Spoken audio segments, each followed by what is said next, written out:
내란 음모 사건을 수사하고 있는 국정원과 검찰은 이른바 지하혁명조직 RO의 내란 음모 혐의와 함께 북한과 관련성 여부를 집중 수사하고 있습니다. 또 내란 음모 사건 관련자를 산하기관장 등으로 채용한 지방자치단체에 대해서도 수사에 착수했습니다. 네, 취재기자 연결해 알아보겠습니다. 박소정 기자.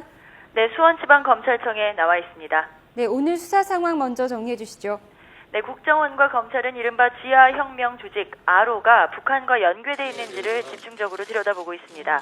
오늘 소환이 예정됐다 변호인단의 요청으로 일정이 연기된 김근래 통합진보당 경기도당 부위원장과 조양원 사회동향연구소 대표 등이 북한을 방문했던 목적이 무엇인지를 조사하고 있습니다.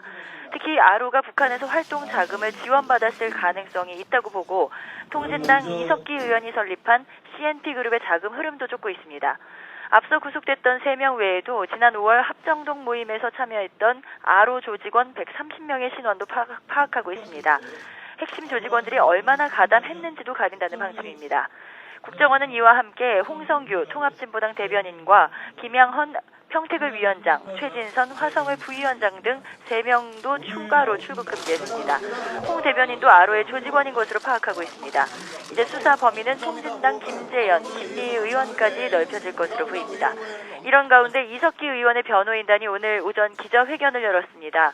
국정원이 내란 음모 혐의에 맞추려고 녹취록을 짜깁기 했고 3년 넘게 합법적으로 감청을 했다는 주장도 믿을 수 없다면서 무죄를 확신한다고 강조했습니다.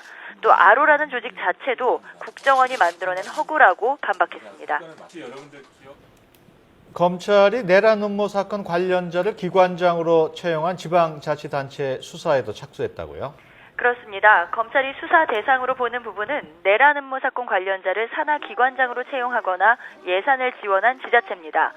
수원지검은 지난달 30일에 구속된 이상호 경기진보연대 고문과 한동근 전 통합진보당 수원시 위원장을 산하단체장으로 임명한 수원시에 그 채용 경위와 예산 지원 내역을 내놓으라고 요구했습니다.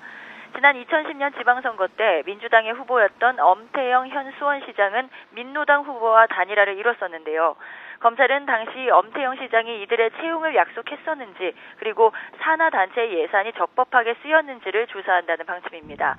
또 수원시는 이상호 씨가 대표로 있는 수원사회적기업지원센터에 올해에만 2억 6천만 원을 지원했고 이 씨는 매달 기본급 200만 원의 법인카드도 받고 있었습니다. 검찰은 또 같은 혐의로 수원 통보한 김근래 부위원장이 대표로 있는 하남의제 21협의회에 하남시가 보조금을 지급한 내용도 수사한다는 계획입니다. 네, 오늘 오후에 체포동의안이 국회에서 통과되면 그 다음 절차는 검찰로 넘어가게 되는데요. 영장실질심사 어떻게 진행됩니까? 네, 오늘 예상대로 체포동의안이 통과된다면 영장실질심사는 내일 수원지방법원에서 열릴 것으로 보입니다.